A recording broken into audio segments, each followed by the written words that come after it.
Hello guys एकदम म आज खुसी भएको छु जुन यो मैले अस्ति भिडियो बनाएको थिएँ यो हाम्रो यो पुलको बारेमा। यो हाम्रो पुल एकदम पढिसकेको छ अनि हाम्रो पुल पढिसकेको छ र हाम्रो पुल पढ्नुमा सबैभन्दा ठुलो हात हाम्रो एकदम समाजसेवी नेता बिर्ख टमट्टा हिमालको रहेको छ र त्यसपछि हाम्रो वडा दलित महिला सदस्य वडा भैजाली टमट्टाकै ठुलो हात रहेको छ। यहाँको बारेमा बुझेर आफ्नो भनाइ माथिसम्म राख्नुभएको थियो र आज हामीले त्यो पुल पढिसकेको छ।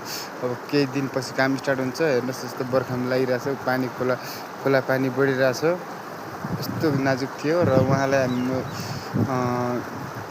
बिर्ख टमट्टा हिमाललाई म एकदम धन्यवाद भन्न चाहन्छु र यस्तै काम गर्दै जानु होला। एकदम समाजसेवी नेता उहाँ हिमाल टमट्टा हुनुहुन्छ। एकदम हाम्रो पीडा बुझेर दुःख बुझेर र त्यसै साथै कर्णाली प्रदेशलाई पनि म धन्यवाद भन्न चाहन्छु। प्रदेशबाट हाम्रो यो पुल पढिसकेको छ र यो पुल यहाँ हेर्नुहोस् अब यस्तो छिटै काम सञ्चालन हुनेछ भन्ने मेरो ठुलो आशा छ।